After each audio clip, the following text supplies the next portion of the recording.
ان سردیوں کی راتوں میں آن لائن پڑھائی کے بہانے آپ کی بیٹیاں موبائل استعمال کر کے واٹس ایپ اور فیس بک یوز کر رہی ہیں، اور آپ یہ امید رکھتے ہیں کہ ہماری بیٹیاں با پردہ اور با حیا ہو جائیں گی، نقاب لگائیں گی، خوشبو سے پاک صاف رہ کر بازار میں یا اپنے میکے یا کہیں اور جائیں گی۔ یہ آپ آج کے اس دور میں امید لگا رہے ہیں تو بیکار ہے۔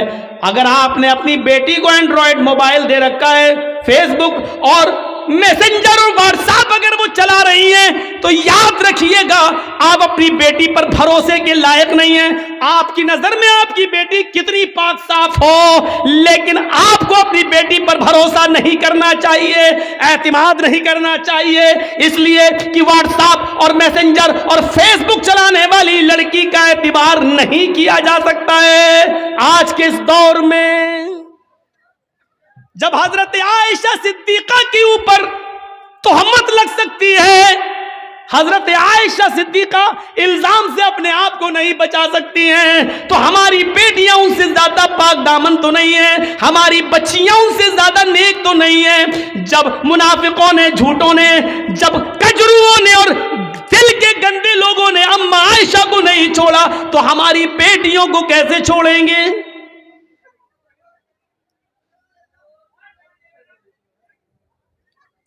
یہاں ہمیں غور کرنا چاہیے۔ حضرت زکریا علیہ السلام کو دیکھو، مریم علیہ السلام کو دیکھو، سورہ مریم پڑھیے۔ وہ محراب میں مسجد کے اندر ہے اور حضرت مریم کے پاس بے موسم پھل آ جاتا ہے۔ بے موسم پھل، آم کا موسم نہیں آم آیا، لیچی کا موسم نہیں لیچی آیا۔ زکریا جب مسجد میں داخل ہوتے ہیں، محراب کے اندر گھستے ہیں، دیکھتے ہیں کہ مریم جس کی میں کفالت کر رہا ہوں اس کے پاس یہ پھل موجود ہیں۔ ارے یہ آم کا تو موسم نہیں، یہ آم کہاں سے آیا؟ یہ لیچی کا موسم نہیں، یہ لیچی کہاں سے آئی؟ تو چیخ پڑے، انا لک ھذا، اے مریم میں تیری کلاس لے رہا ہوں، اے مریم مجھے صاف صاف جواب دے، یہ بے موسم پھل تیرے پاس کہاں سے آئے ہیں؟ آم کا موسم نہیں آم دیکھ رہا ہوں، لیچی کا موسم نہیں لیچی دیکھ رہا ہوں، یہ بے موسم پھل تیرے پاس کہاں سے آئے ہیں؟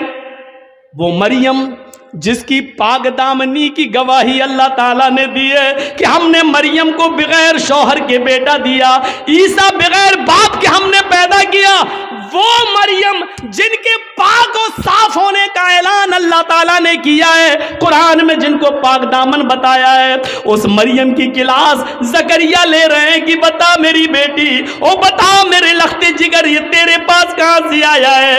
کس لڑکے نے دیا ہے؟ کون ہے جس سے تیرے کانٹیکٹ ہے، جس سے تیرے تعلقات ہیں؟ اللہ والی تھی، نیکی، فرما بردار تھی، اپنے سرپرست کو شرمندہ نہیں کر سکتی تھی، جس نے پال پوس کر مجھے اتنا بڑا کیا، اس کی عزت خاک میں نہیں ملا سکتی تھی۔ کہنے لگی آپ میرے اوپر شک نہ کریں، اے زکریا میرے اوپر ڈاؤٹ نہ کریں، قالت ہوا من عند اللہ، یہ کسی لڑکی کی طرف سے نہیں بلکہ اللہ کی طرف سے آیا ہے، یہ اللہ نے بھیجا ہے، یہ جنتی پھل ہے، کوئی فرشتہ دے کر گیا ہے، اس میں کسی لڑکے کا ہاتھ نہیں ہے۔ جب مریم سے پوچھا جا سکتا کہ یہ پھل کہاں سے آیا، تم اپنی بیٹیوں سے کیوں نہیں پوچھ سکتے یہ موبائل تیرے پاس کہاں سے آیا؟ اس میں تو 10 روپے کا بیلنس تھا، آج اس میں 3 مہینے کا نیٹ پیک کیسے پڑا ہے؟ اس میں تو تیری اماں اور خالہ کا نمبر تھا، اس میں 5 نمبر اور کہاں سے آئے ہیں؟ کیا آپ اپنی بیٹیوں سے یہ سوال نہیں کر سکتے ہو؟ تم اسکول تو ڈرائیور کے ساتھ گئی تھی، پھر آئی ہو کس کے ساتھ آئی ہو؟ اکیلے کیسے آئی ہو؟ تمہارا بھائی تمہیں اسکول چھوڑنے گیا تھا، پھر تم نے بھائی کا آنے کا انتظار کیوں نہیں کیا؟ اکیلے کیسے چلی آئی ہو؟ یہ گھر سے کتاب 3 لے کے گئی تھی، یہ 5 کتابیں تمہارے پاس کہاں سے آئی ہیں؟ یہ سارے سوالات کی ذمہ داری ایک باپ کی بنتی ہے جو اپنی بیٹی سے پوچھے، اپنی اولاد سے پوچھے، اور اگر تم ایسا نہیں کر سکتے ہو تو تیار رہو، ہماری بیٹیاں کل RSS کے گنڈوں سے نکاح کرنے کے لیے تیار ہیں، اس لیے کہ یہ پلاننگ ہو چکی ہے کہ مسلم لڑکیوں کو اسکولوں میں جگہ دو، اور ہندو لڑکوں سے کہہ دیا گیا کھلا کھل کے پیار کرو, کورٹ میرج کرو, ان کو نکاح کے بندھن میں باندھو اور 2-4 بچے پیدا کر کے بچے اپنے پاس رکھ کے عورت کو در کی ٹھوکر کھانے کے لیے مجبور کر دو, اس کو نکال دو. اگر آپ اپنی بیٹیوں کی نگرانی نہیں کر سکتے ہو تو تیار رہو, آپ کی بیٹیاں غیر مسلموں کے ساتھ نکاح کرنے کے لیے تیار ہیں. 10,000 سے زیادہ ایپلیکیشنیں کورٹ میں موجود ہیں مسلم لڑکیوں کی, جس میں یہ کہا گیا ہے ہمیں اپنی مرضی سے ہندو لڑکوں کے ساتھ نکاح کرنے کے لیے تیار ہیں.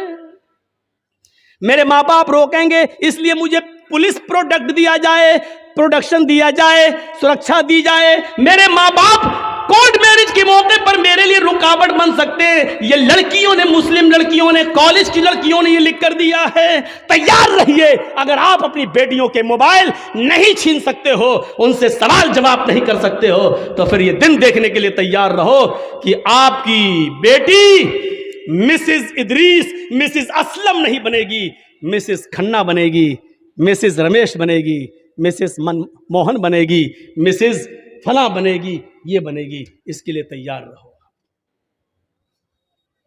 جو کہنا تھا کہہ دیا, برا لگنا سوابھاوک ہے کیونکہ حق ہے, حق برا لگتا ہی ہے.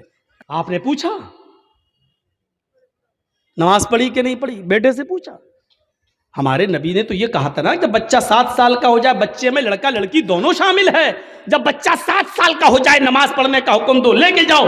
نہیں پڑھے کوئی بات نہیں, کبھی پڑھے گا کبھی چھوڑے گا, لیکن جب 10 سال کا ہو جائے نماز نہ پڑھے تو اس کو مار مار کے لے جاؤ, مار مار کے نماز کی طرف لے جاؤ, پیٹو. 10 سال کے بعد لڑکے کو پیٹنا پڑے گا, نماز کے لیے مارنا پڑے گا, سزا دینا پڑے گی آپ کو اپنے بیٹے کو, کیونکہ وہ 10 سال کا ہو چکا ہے. 10 سال کے بعد باپ کی ذمہ داری بنتی ہے کہ وہ اپنے بیٹے کو نماز نہ پڑھنے پر مارے, پیٹے اور پھر مسجد میں لے جائے. آپ نے کیا ایسا؟ موبائل چلانے کی کھلی اجازت, چلاؤ اور بگڑو. حضرت عمر فاروق جب فجر کی نماز پڑھانے کے لیے کھڑے ہوئے تو ابو لولو نے, فیروز نامی آدمی نے, کسی بات پر وہ حضرت عمر سے ناراض تھا, اس نے خنجر میں زہر بجھا لیا تھا اور چھپ کر بیٹھا ہوا تھا منبر کے پاس. حضرت عمر نے جو ہی کہا اللہ اکبر, فوراً اس نے خنجر مار دیا.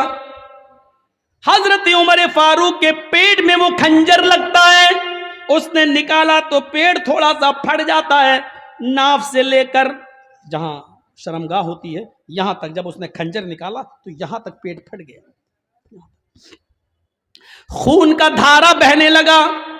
نمازیوں نے ابو لولو کو پکڑنا چاہا لیکن وہ بھاگنے لگا. ایک صحابی نے اپنی چادر اس کے اوپر پھینکی جس سے اس کا پیر الجھ گیا, وہ گر گیا. جب اس نے دیکھا کہ اب میں پکڑا جاؤں گا اور بچوں گا نہیں, تو اس نے وہی زہر آلود خنجر اپنے پیٹ میں مار کر خودکشی کر لی اور مر گیا. لیکن حضرت عمر فاروق کو جب ہوش آیا تو ان کو دودھ پلایا جا رہا تھا, دودھ وہ منہ سے پیتے تھے, پیٹ سے باہر نکل جاتا تھا. شہد پلایا گیا تو شہد پیٹ سے باہر نکل گیا. جو چیز کھلائی اور پلائی جا رہی ہے وہ منہ سے تو کھلاتے تھے لیکن پیٹ سے باہر نکل جاتی تھی.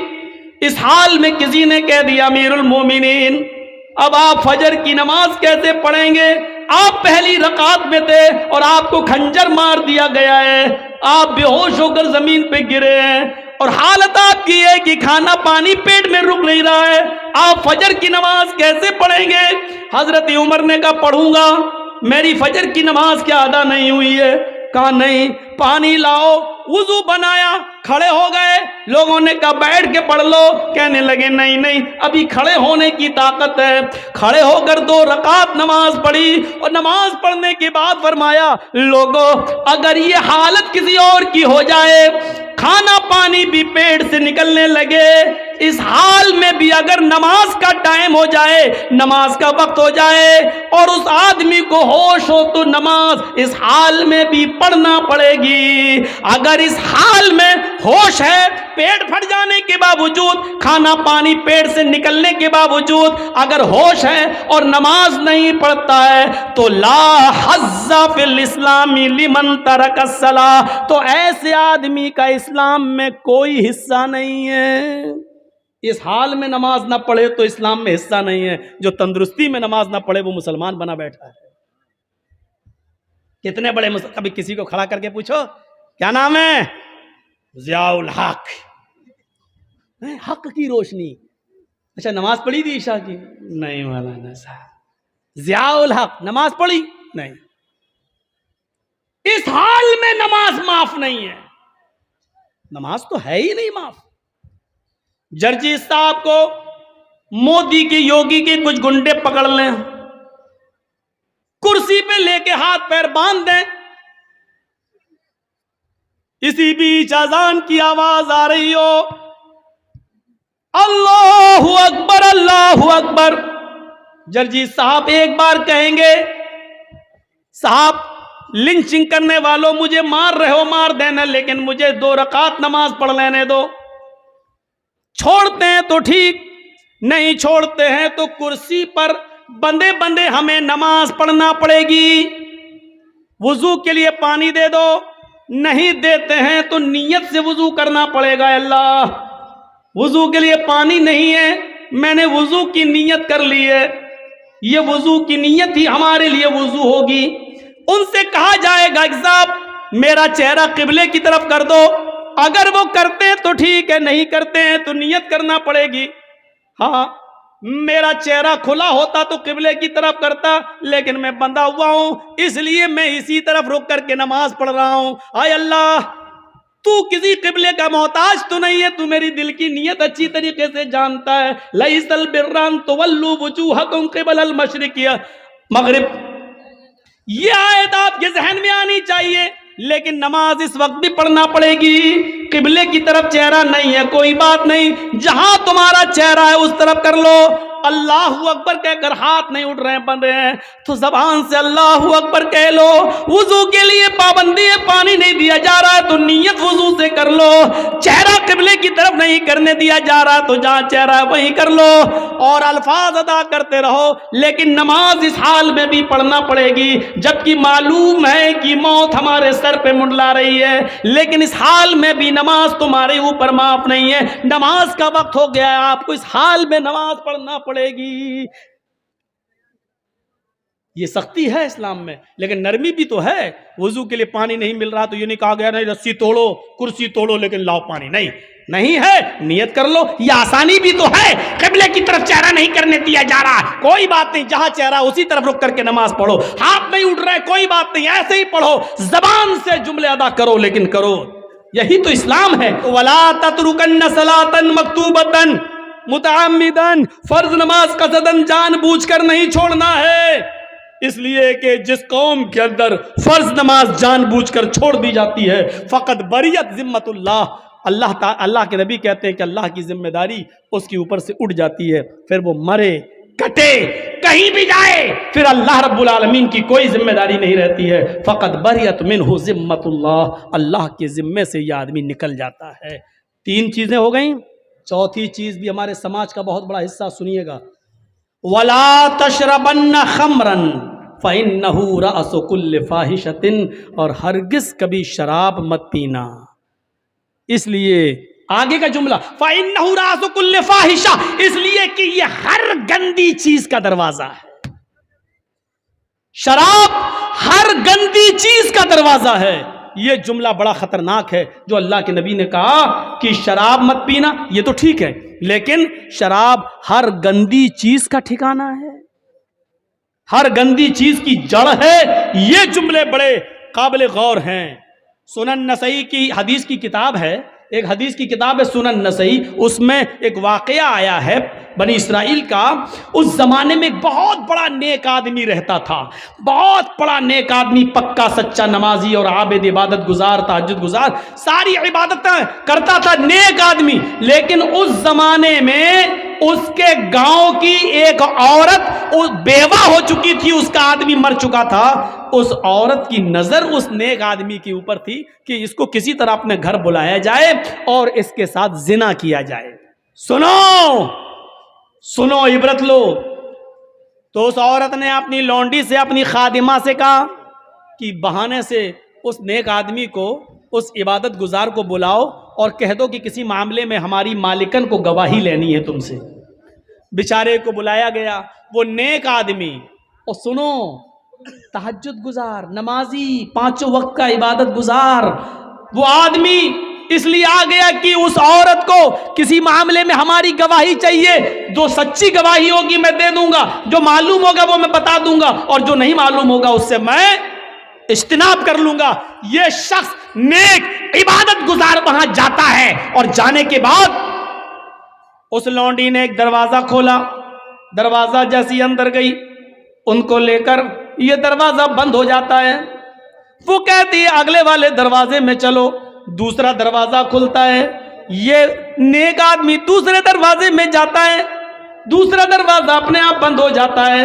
کہتی ہے آگے والے دروازے میں ہماری مالکن ہے، یہ تیسرے دروازے میں داخل ہوتا ہے، تیسرا دروازہ بند ہو جاتا ہے۔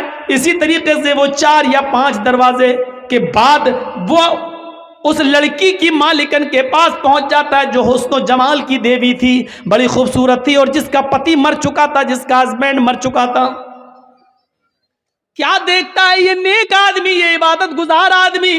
اس عورت کے پاس ایک خوبصورت لڑکا بھی بیٹھا ہوا ہے، چھوٹا سا بچہ ہے، تقریباً 5-6 سال کی، 7-8 سال کی عمر ہوگی، اس سے زیادہ نہیں۔